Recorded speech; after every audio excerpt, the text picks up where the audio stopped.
we have the first Fluttershy episode of this series, and it's freaking awesome. It's freaking whack. Excuse me? Here, let me ask you a question, okay? Okay. What have we learned so far? Screaming and hollering, passion, and whatever the first one was. Now that you know the elements Loss of control. Loss of control, passion, and screaming and hollering, not in that order. Now that you know the elements of a well-written euphemism and the best joke in this episode, it's all downhill from there. You remember how I tell the story about how when I first came into the show, I just saw a bunch of random Fluttershy clips on YouTube? Well, two of the ones I saw the most reoccurring, besides of course she's an evil enchantress that does evil things. That was everyone's favorite Fluttershy clip for like 3 years. But yeah, it was that and the two parts from Dragonshy, this one and where she bad talks the bad dragon. Actually, the scene you're talking about, the Fluttershy EA scene, that's actually in Sonic Rainboom. No, it's not. It's here. It's in Sonic Rainboom. Well, that episode's not that good either. Look. Yeah. So you're using that analogy to talk about this episode. Again, I knew this was going to be divisive.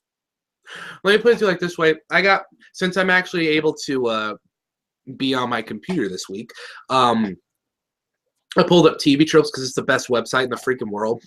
And TV Tropes has a term called growing the beard. It's a term used when it's commonly believed that a show or a movie series or a music group matured and came into their own.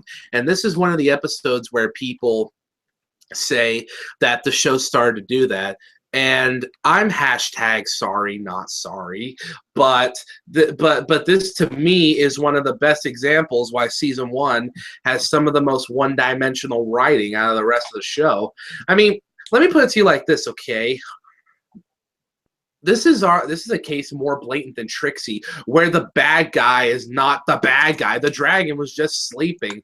In fact, the only time he reacted violently to the ponies was when Rarity tried to steal from him, and when, Rainbow Dash kicked him in the face. I mean, if I saw a Paris Hilton Madonna Gaga pony trying to steal from me, and I got kicked in the face by LeBron Manning Dash here, then, two of the biggest douches in sports. Question is, which Manning? Eli. Okay, I was about to say, Peyton Manning is not bad. Eli's the white little shit stain on the NFL. By the way, I forgot to tell you, I have a Minnesota Vikings fan that wanted me to tell you that your quarterback was better with them. Ouch. Don't worry, at that point, I didn't even care.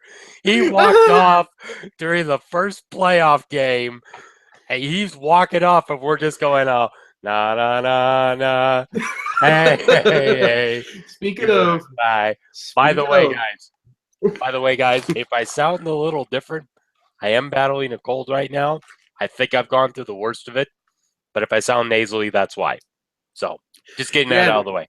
Yeah, John told me he was chugging down a whole bunch of NyQuil and Advil and a whole bunch of other vills. Pretty much. Townsville, Simsville, Cityville. But yeah, so do not even bring Farmville into this. That's a hashtag unclean. So speaking of walking out, one of the best parts of Josh Scorcher's review of this episode was when they're walking up the mountain and the one dude's freaking out because horses don't work like that. Nuts over that. But the episode isn't scientifically possible. But yeah, this episode did have a few moments where it did really set the small things for how the show would play out. Little things like the camera movements. They really played with perspective a little bit. And, excuse me. And, the interactions were okay. But you know what? And this is before I harbored my deep-seated aggression. Rainbow Dash ruined this episode for me. And that's a bit difficult since it's a Fluttershy episode. That's saying something. I admit it was probably at the time favoritism because I had long established to myself that Fluttershy was my favorite pony. So it was probably that. Except I didn't tell you this before we started filming. I watched the episode last night, and yeah, it pissed me off just as much now as it did it's 2017, as it did 5 years ago. Holy crap, 5 years ago. No, it was more like 6. What have I done with my life, man? I know, right? I'm in the same room with the same webcam with the same blonde guy. Same person, same collab like we did with the Trashing on Everfree Network. That was a fun video, by the way. By the way, that video didn't even break 200 views, but I just want to say we take full credit for ending Everfree Radio. Yep. Final Draft can sit on it. Well, what's funny? I heard a podcast. I forget her name, but she was the original runner for BronyCon, and she legitimately apologized for giving Everfree Network and Final Draft especially for giving them any sort of exposure because it turned them into a monopoly conglomerate, and she is incredibly apologetic for that. You know who was never uncool and never overstepped their bounds? Everfree Network. I mean, not them. Equestria Daily. Surprisingly, considering, well, I mean, looking at it now, that they're saying that they've had trouble gaining momentum, and I'm like, I get that in some ways, but you're like the face of the fandom. How are you not big enough? They're like the only thing that a lot of bronies still trust. Yeah. So good on you, Seth. You've been good to us. Okay, so I've stated my case. It's your turn. Okay. This episode for me was fantastic because of a couple things. Now, granted, I'm not denying any of what you say. I just don't see that in this episode, if that makes any sense. No, my webcam moved on me. No, I feel what you're saying. I mean, this is already a divisive episode anyway, so. Mm-hmm. Well, I like that it's more of an adventure story than it is a slice of life story. That was kind of interesting. This was the point where Fluttershy for me became best pony, because they gave out it. I remember back in Midwestria, one of the panels was like favorite episode, and I said, Dragonshy for one, because now you're looking at it as the fact of don't piss Fluttershy off, otherwise you're getting an ass whooping. Yeah, you know what's funny about that? I'm looking at it right now, and TV Tropes has a thing for under the trivia section for what could have been. Check this out. This was gonna end a lot differently. Originally, Fluttershy was gonna beat the dragon with the stare, but when they were writing it, they figured that would make which would have made Stairmaster redundant, and instead of not simply, knocking the ponies to the ground, except for Fluttershy, the dragon would have straight up tossed them off the mountain. Oh, ow! Splashdown. Am I right? Yeah. Is this the new WWE?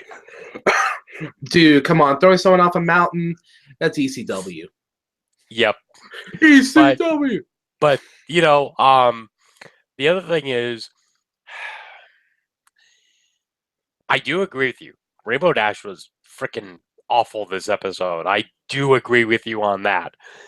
But I feel like it was a good way to show that the other members of the main six outside of Rainbow Dash, outside of Rainbow Dash Twilight, which would basically be Pinkie Pie, Applejack, and Rarity, being the helpful ones for Fluttershy. And I'm like, that's actually kind of cool. Yeah, because and I think we mentioned this in our Buckball season review. I did. I think Fluttershy and Pinkie Pie don't get too much on-screen interaction time, but they're shown to be good pals. And we're what, like 7, 9-ish episodes away from when it's established that Rainbow Dash and not Rainbow Dash, Rarity and Fluttershy hang out quite often. Yeah, I think so. Yeah. Okay, so do they still do that? But Rarity also hangs out with Applejack sometimes. But Rainbow Dash also goes to the spa. I think it's more of like they still have their little dates, but at the same time, I know I'm not talking about what is it called? The Rarity ship or whatever. I'm not talking Yeah, about that, but like that's what it's they called. they have their little they have their little they have their little like spa days on the side, but at the same time they have I see it as Rarity goes to the spa at least 2 or 3 times a week. Yeah. The bottom line is Rarity goes to that spot a lot. Uh-huh. A So lot. anyway, we should probably And actually they talk about the episode. Okay, so to get to where the point where we should be, there's these black skies over California. Wait a minute, what am I thinking? No one will get that. No one listens to Devil Driver anymore. So there's black smoke over. Is Texas metal even still popular? I There's this have black no smoke. idea. There's this black smoke that's covering Ponyville, and Fluttershy and all of them are like, "Damn, son, where'd you get that?" And Oh then my gosh. You had to make a reference of King of the Hill. I'm just Thank saying. you. I'll be seeing that in my nightmares tonight. So like so the ponies are like, I feel so stupid because I just watched this last night, but what was their plan? Their plan was just to pony up, as it were, and just go up the mountain and talk to the dragon. Basically, Celestia was like, hey, you need to go up there and convince him to leave, which is basically Celestia being like, I'm too busy and important, and in this case, molesting other ponies, that I'm going to let you guys do See, whatever you do. this would have been a great opportunity for one of those in between episodes that would have shown Celestia reconnecting with Luna. I always wish that they would have done that. Like I wish that they, like every once in a while, like maybe once a season, kind of like how from season 4 to like 6, Luna met up with one of the CMC. A thing of Celestia and Luna during certain points, and they're like trying to repair stuff and whatnot. I always thought that'd be cool. Which question? It's been 6 seasons, almost 7, and a movie. Like a full-fledged pony movie, not UQG. And there's Why 8 has there not seasons. been a Celestia episode? I'd love to see that. You know what? Because it's right at that point too. MLP is going to go down exactly like Mystery Science Theater 3000 did.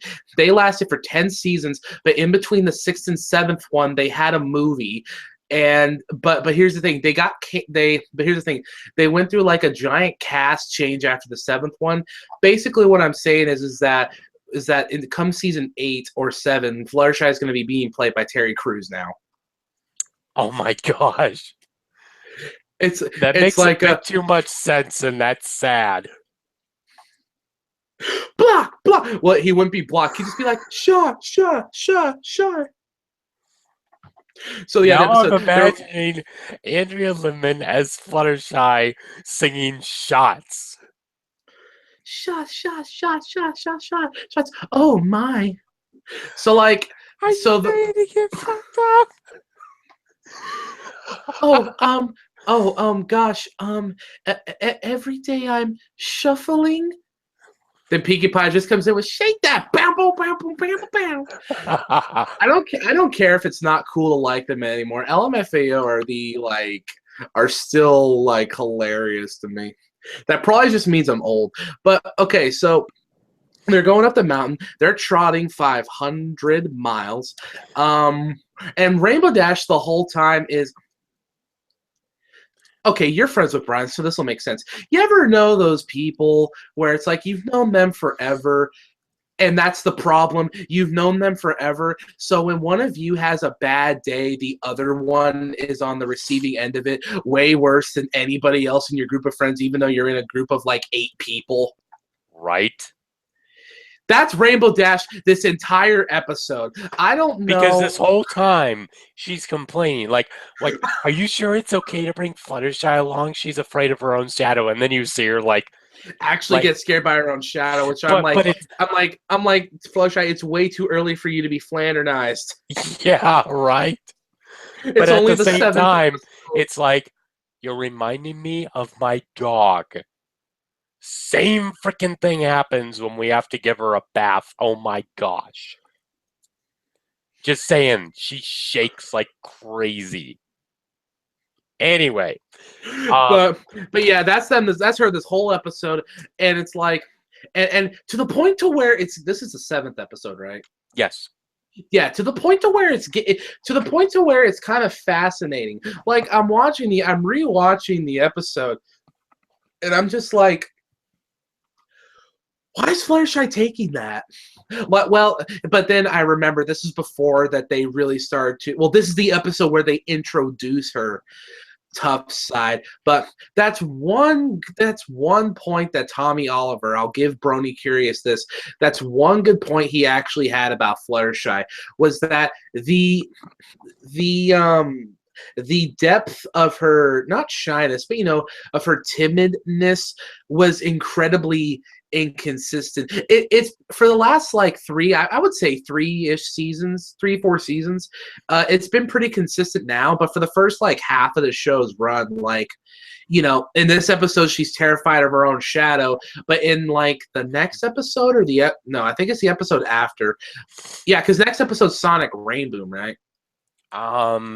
No, next episode. Oh, what is episode? Wait, wouldn't it be Look Before You Sleep?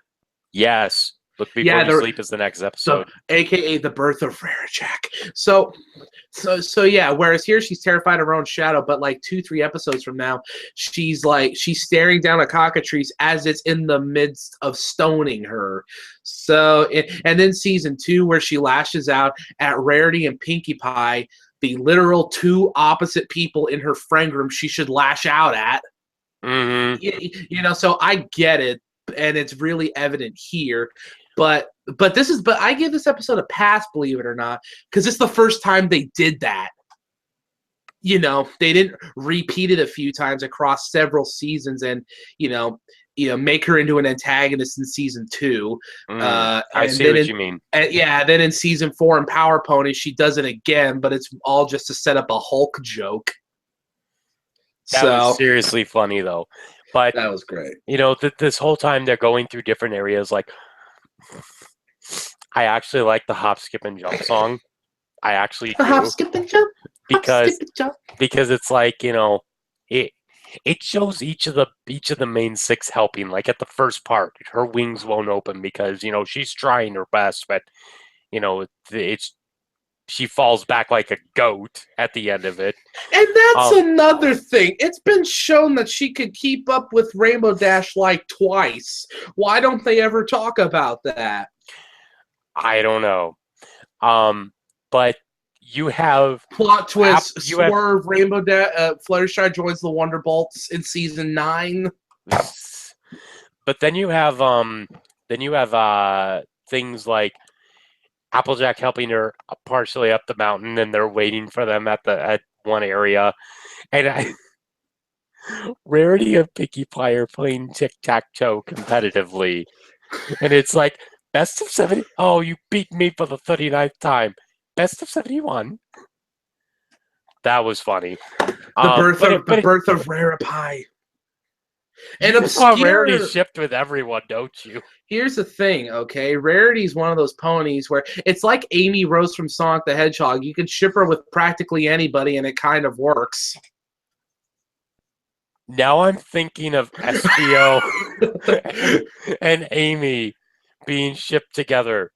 Literally, the story would come down to this. Oh, SPO, I don't know much about it. You want to hang out? Sure. Hey, I'm saying some cool one-liners. I'm a badass mysterious ninja. And it's just like, hey, you're kind of like Shadow, but with not as much screen time. I know. Want to go on a mission with me so you can get injured, and then we can set up a romantic confession in the hospital? You know what? You mean like every cheesy fan fiction? Yes. Now, Idoko Yazaru. from how you're saying that, if there's ever a Sonic movie made, or like in one of the TV shows with SBO, he needs to be voiced by Will Arnett. He's already done good enough as Lego Batman.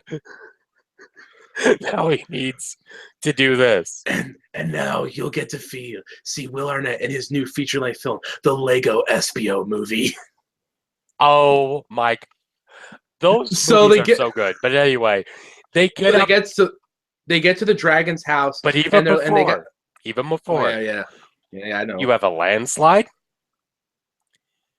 That was a cool scene, you know. And I love how there's like a little leaf that just pops her in her back, and I'm just like, she goes nuts, and she's just like avalanche.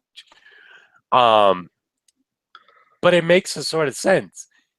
That happens to a lot of people when they do that, isn't it? Like anyone, like you don't expect something to happen, like someone taps you and you're just like, oh jeez, you know. Well, as much as people crap talk jump scares, maybe I'm just a wimp. But you know what? Even when I see it coming, it still freaks me out. Mm-hmm. Say hello, Five Nights at Freddy's. Seriously, those games suck, but their lore is awesome. So they kind of cancel each other out. But this whole time, you could see there are people kind of getting annoyed with her a little bit more along the way. Finally get to the dragon, and again, if I can continue to be that one cynical fat guy on the internet, because there's always one prominent one in every fandom. I'm not prominent, but I'm just saying there always is one, and they're either full bearded or they're baby faced like I am, but they inexplicably like metal, because of course all the fat YouTubers have to be the one that like metal. Look at JonTron, Boogie, Red Letter Media, all the fat dudes like metal. So anyway, the point I'm getting to is actually this isn't even really a metal band, but the point I'm getting to is, if I could be devil's advocate, the dragon did nothing wrong. All it did was exist, and these ponies, before the rise of social justice warriors, okay, were participating in dragon erasure. For shame. Hashtag pony problematic. Pony problematic. Here's what's sad, though. Hashtag sorry, not sorry. Looking at Hashtag JonTron was wrong. Let me just say, you were talking about the social justice warrior. Is it weird? No, don't. I'm just going to mention one thing. Is it weird that all of them have that one expression in all their pictures, that they're all just like, oh, I can't stand life. Oh my God. You actually live your life? Oh. So, Can you see yeah. me? Hi, John. Yeah, so can the internet. So, and introducing Snakeskin's special guest. Yeah, I don't live with my parents. They live with me. So it gets to the point now, right, where I start to learn that maybe it's the writing team she picks, or maybe coincidentally every one of her every single show she works on has to have an episode that goes down like this, where Lauren Faust is not good at convincing us that certain characters that newly introduced characters are bad guys. Like this chick, Trixie, even Kilda could have called Dash and Pinkie Pie out on some stuff if they had wrote it better. But Lauren Faust always has an episode like this in her series, where there's this one person that the heroes are supposed to defeat, even if they really did nothing wrong, and and we're supposed to sympathize with the ponies, or the main characters, but it's like, you guys are just kind of being like that one episode where the Powerpuff Girls are given candy by the mayor every time they stop a crime. So they actually start arresting bad guys, breaking them out, and then putting them back in the jail. And then Mojo Jojo steals the candy. Then they beat him up in his prison cell like violent AF. And it's just like, okay, I get the drug metaphor you were going for, Faust, but I'm sorry. It's really bad when the Cow and Chicken's Carpet Muncher episode was written with a little more subtlety. Yeah, I can see that. Just throwing that out there. So this dragon. The best thing though from this scene is when Pinkie Pie goes in with the ran. Well, first of all, at the beginning, they're going over the plan. Dash is gonna try and clear up some of the smoke. Applejack's ready with some apples in order to kick him in the teeth in case he gets mad. Yeah, because apples will soothe the savage beast that you're pissing off. Yeah, but looking at it, how it smacked the tree behind her. Yeah. Enough centrifugal force, much. Rarity's going to try and charm or whatever. I like it. And then Pinkie Pie, you're gonna do whatever you're gonna do. She has a rubber chicken that she's just like flinging around, and it's just like Rarity's just sitting there like, the fuck you looking at? I don't know what she's doing. You know.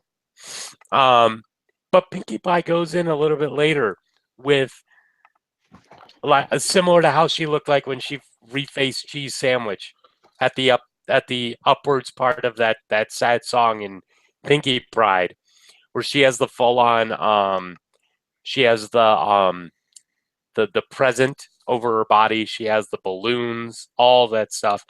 She goes in, no one can resist laughter and smiling. It's like, okay, apparently you can't go a day without laughter or smiling. But I like the animation here because looking at it as she comes back out, you see, like, how, like, when you're on, like, I don't know if you've ever, like, broken a leg or anything where you've had to be in a boot for a while. Thankfully, no. Okay. Well, if any of you guys in the audience have done this, your one foot is slightly higher than the other, so you can feel like the different ways you look, you're kind of limping almost. It almost makes it look like that when she's coming out because one of her fins is off and she's walking a bit unevenly coming out of the cave. And I'm like, that's actually really good attention to detail right there. But each of the main six try their own thing, including Rarity trying to steal the stuff, which Friendly Magic is so good that they make even their bad episodes look good.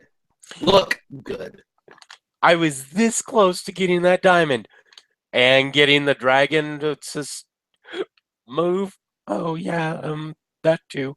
Rarity, come to the shed. We need to have a talk. So finally Dash is fed up, so she goes in, get out, smacks him, and then he comes out storming and raging, eventually incapacitates the rest of them. And Fluttershy this whole time is like, I'm not going in there because that's an enormous dragon. It's not like a Manticore. It wasn't a dragon. Spike's a dragon, but he's not a huge dragon that's going to eat someone in one bite.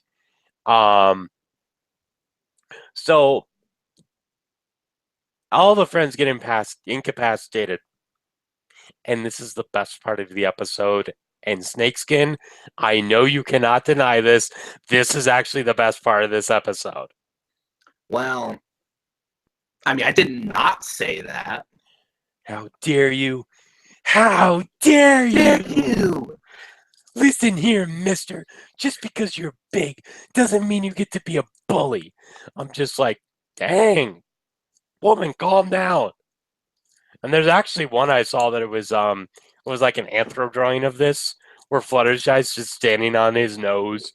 Kind of, she looks like one of those mad teachers or whatever, with her arms crossed and everything, full on high heels. It was pretty funny. But you do not hurt my friends. You got that? Just like, oh, And then you see the dragon back down, like, okay, I did not mean to do that. I'm sorry. And then he says, but that rainbow one kicked me. And you see Dash just kind of like nodding her head. And I am very sorry about that, Dash. You got your comeuppance. Shut up. But all in all, she gets the dragon to move. In fact, gets him to cry. For goodness sake. Yeah, it practically drowns the other main six because, hey, you know, dragon tears are pretty big. So Did you notice that Pinkie Pie had a little parasol on her? Yeah, that was funny. And it doesn't help that, you know, Fluttershy definitely made the dragon feel bad. Poor dragon. No one should make a dragon feel bad. Hmm. Poor little feeling bad dragon. So, episode ends with everyone. It's a bad dragon joke. It's a bad dragon joke. Yeah, but everyone gets good. You know. Look at me! I can list off how many polygons are in a single frame. Aren't any polygons? It's flash animation. Yeah, because you don't see them. Jeez. But I do. Because I'm John of TheUndercoverBrony. I made you, Brian. But yeah, so episode ends. Rainbow Dash never apologized, by the way. No, she doesn't. She never gets her comeuppance. But you get to see Spike trying to grab Angel with his one little back paw. That was pretty funny. Yeah, this was before it was established how evil that little rabbit was. Yep. So, all in all, overall, you want to get the. I will say this.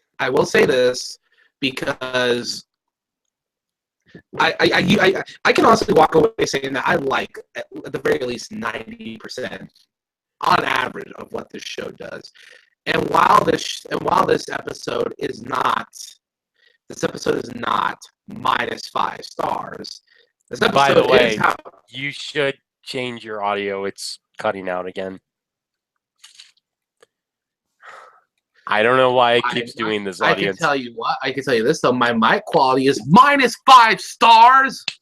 But this episode is not. I will say, if we're talking out of 1 to 10, though,